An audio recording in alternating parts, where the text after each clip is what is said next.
टॉकीजमध्ये तुम्हा सर्वांचं मनपूर्वक स्वागत. काही सबस्क्रायबरने मला कमेंट करून सांगितलं, प्लस व्हॉट्सॲपवरती पण सांगितलं मेसेजेस टाकून, पुरणपोळी कशी करतात आणि त्याचबरोबर कटाची आमटी, ह्या दोन्ही रेसिपी आम्हाला प्लीज दाखवा म्हणून. त्यामुळे मग आज मी गुढीपाडवा होऊन गेलेला आहे तरीसुद्धा ब्लॉग टाकत आहे, कारण परत आत्ता पुढच्या महिन्यात येते ती म्हणजे अक्षय तृतीया. बरेच सण येत आहेत आणि पुरणपोळी हा जो पारंपरिक पदार्थ आहे हा प्रत्येकाला आवडतो. म्हणून हा माझा छोटासा प्रयत्न आवडला तर कमेंट करून नक्की सांगा की तुम्हाला तो कसा वाटला, आणि सबस्क्राईब करून सुद्धा सांगा. जर सबस्क्राईब केलं नसेल तर सबस्क्राईब करा, विथ त्याच्याबरोबर इतरांना शेअरही करा, जेणेकरून आपलं नॉलेज हे दुसऱ्यांपर्यंत पोहोचवता येईल आपल्याला. चला तर मग आपण रेसिपीला सुरुवात करूया. पुरणपोळी करण्यासाठी अर्धा किलो डाळ घ्यायची आहे. स्वच्छ 3-4 पाण्याने धुवून आणि 6 तास तिला पाण्यामध्ये ठेवून द्यायचं आहे आणि नंतर मग तिला कुकरमध्ये लावायचं आहे आपल्याला आणि मग 3-4 शिट्ट्या काढायच्या. पाणी किती घ्यायचं बघा. पाणी एवढं ठेवायचं की आपल्या बोटाच्या पेरा एवढं, म्हणजे डाळीवरती बोट ठेवून आपल्या पेरा एवढं ते पाणी आपल्याला वरती ठेवायचं, एवढं लक्षात ठेवा. डाळीत पाणी टाकून झालेलं आहे आपलं. हळद टाकायची, 1 चमचा तूप किंवा तेल काहीही चालेल, आणि थोडंसं मीठ टाकायचं. थोडंसंच टाकायचं, जास्त नाही टाकायचं आपल्याला. गोडामध्ये थोडं मीठ टाकलं की त्याला चव येते, हे लक्षात ठेवा. आणि कुकर लावून कुकरचं झाकण लावायचं आणि 3-4 शिट्ट्या काढून घ्यायच्या.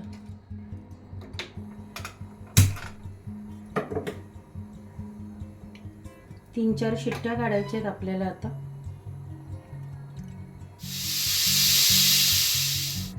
सांगितल्याप्रमाणे 3-4 शिट्ट्या देऊन आता डाळ बघा आपली किती छान शिजली आहे, ती सुंदर एकदम मस्त नरम.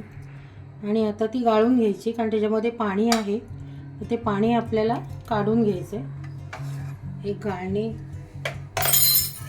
घ्यायची आणि त्याच्यामध्ये ती पूर्ण डाळ गाळून घ्यायची. आणि हे जे पाणी असतं ते फेकून नाही आहे द्यायचं, त्याची बनवायची आहे ती म्हणजे आपल्याला कटाची आमटी. आणि 5 मिनटं असंच ठेवून द्यायचं, व्यवस्थित त्याच्यातलं सर्व पाणी निथळून जायला पाहिजे.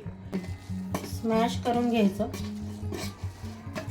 स्मॅश केलेली डाळ आणि आता आपण त्याच्यामध्ये घालणार आहोत ते म्हणजे गूळ, आणि हे सर्व एकजीव करून घ्यायचं आहे आणि मस्तपैकी सुका गोळा बनवायचा, जेणेकरून आपल्याला ते पुरणपोळीच्या मैद्याच्या पिठाच्या गोळ्यामध्ये भरता येईल व्यवस्थित. चला तर आपण हे आता करून घेऊया.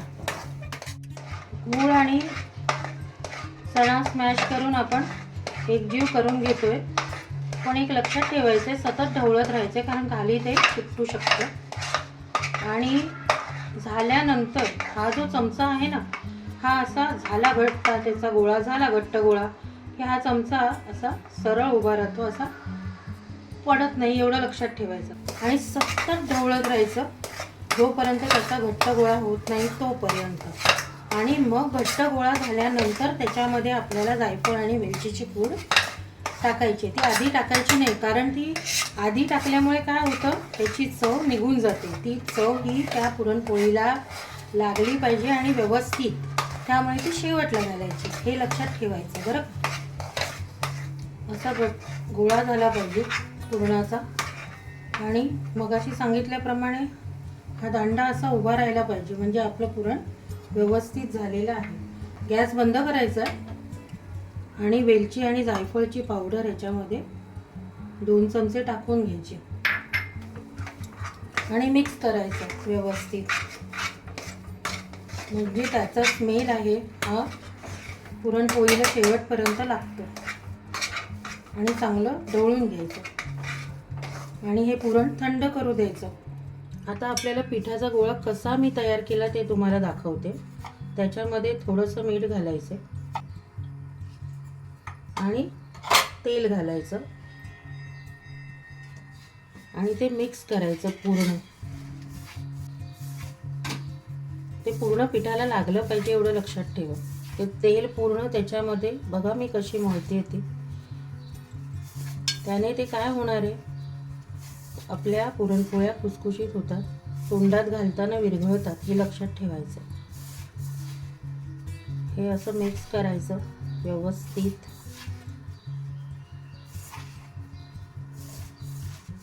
मिक्स झालंय, सगळ्या पिठाला लागलंय, हे कसं काय लक्षात येणार असं तुम्ही विचारू शकता की कसं कळणार आपल्याला.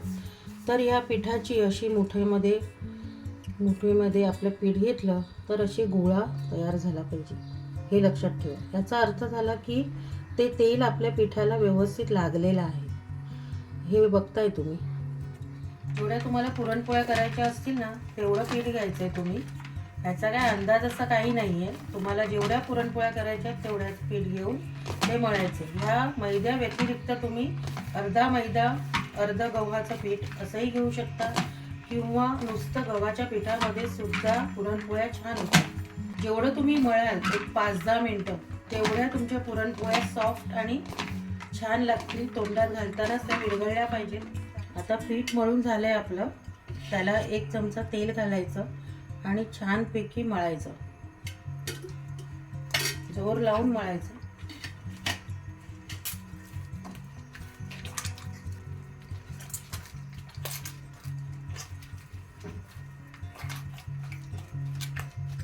बघा आता पीठ कसं मळलं गेलंय. ते जे आपण तेल त्याच्यामध्ये लावलेलं असतं म्हणजे टाकलेलं असतं ते त्याच्यामध्ये पूर्ण मिक्स झालं पाहिजे.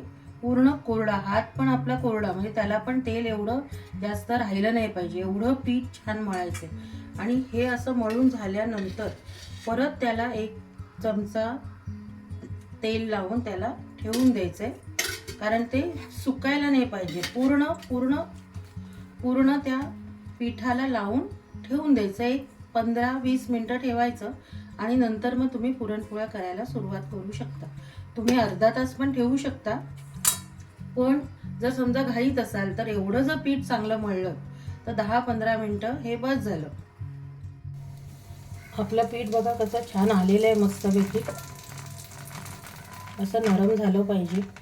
आता ह्याचा जेवढा तुम्ही गोळा घेणार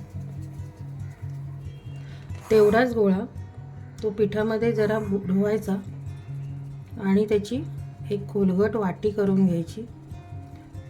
त्याच्या कडा पातळ करायच्या आणि मध्ये जाडं ठेवायचं, एवढं लक्षात ठेवायचं, नाही तर पुरणपोळी फाटू शकते. आणि पुरणाचा पण तेवढाच गोळा मोठा घ्यायचा, एवढं लक्षात ठेवा. त्यापेक्षा जास्तही घेतलात तरी हरकत नाही, पण छोटा घेऊ नका. तो पुरणपोळीला पूर्ण लागला पाहिजे. त्याच्यामध्ये टाकून तो पूर्ण बंद करायचा व्यवस्थित अशा पद्धतीने. परत त्याला पीठ लावायचे आणि त्याला सगळीकडे पसरून घ्यायचं व्यवस्थित. पुरण पसरून घ्यायचं पूर्ण गोळाभर, म्हणजे पूर्ण पुरणपोळीला तो लागतो. आता परत तो पिठात बुडवायचा आणि छानपैकी लाटून घ्यायचं.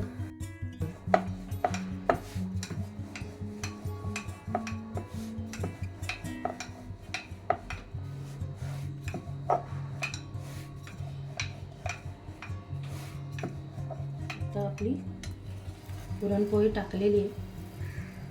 बघा कसे गोळे येतात. असे गोळे आले की खालून पुरणपोळी व्यवस्थित झालेली आहे. ती उलटायची आणि ह्या साईडला पुरणपोळीचा तूप लावून घ्यायचं.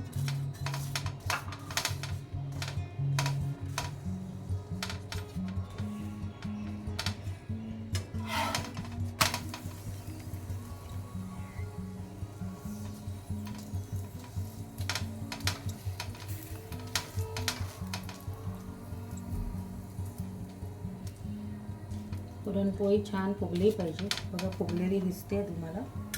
इथे पण छान की तूप लावून घ्यायचं, परत उलटायचे.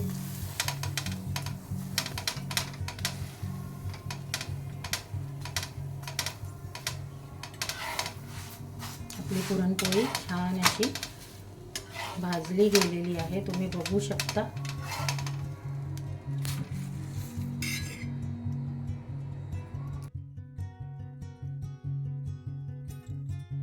आता आपण करूया कटाची आमटी. कटाच्या आमटीला लागणारं साहित्य: कढीपत्ता फोडणीसाठी आणि ठेचलेला लसूण, नंतर जिरं लागणार आहे, हिंग, नंतर कांदा खोबरा मसाला. कांदा खोबरा मसाल्याचं डिस्क्रिप्शनमध्ये मी दिलेला आहे, तो कसा तयार करायचा ते. मीठ लागणार, लाल तिखट, गरम मसाला, हळद. 1 चमचा तेल घालायचं त्याच्यामध्ये, जिरं टाकायचं. जिरं तुम्हाला आवडेल त्या प्रमाणात. कढीपत्ता, लसूण आणि हिंग.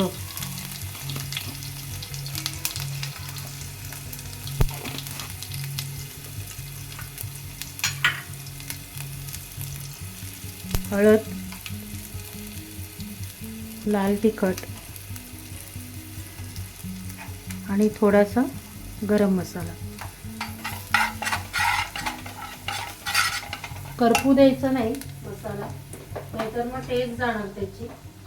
आणि त्याच्यामध्ये घालायचं आहे म्हणजे ते मगाशी डाळीचं पाणी होतं ते घालायचं. त्याच्यामध्ये घालायचे ते म्हणजे कोकम आणि कांदा खोबरा मसाला जो आपण वाटलेला आहे कांदा खोबऱ्याचा, तो घालायचा. गोड हवं असेल तर तुम्ही गुळही घालू शकता, साखर घालू शकता.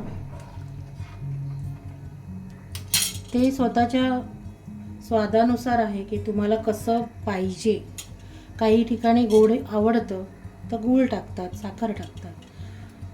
आपणही टाकू साखर किंवा गूळ, पण सध्या तर ही अशी पद्धत आहे फोडणीची की ही अशी पद्धत फोडणीची केल्याने कटाची आमटी एकदम भारी लागते.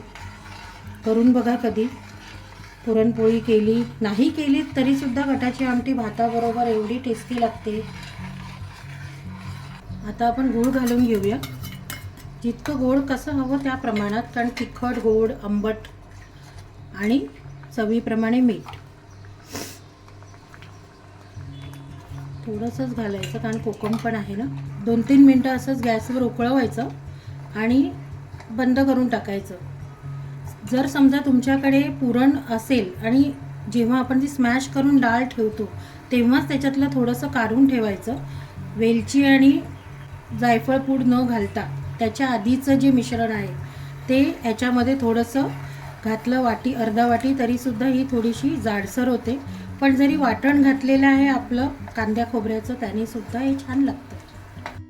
कटाची आमटी आपली तयार आहे आणि पुरणपोळी तयार झालेली आहे. चला तर मग आपण खायला घेऊया. श्री स्वामी समर्थ.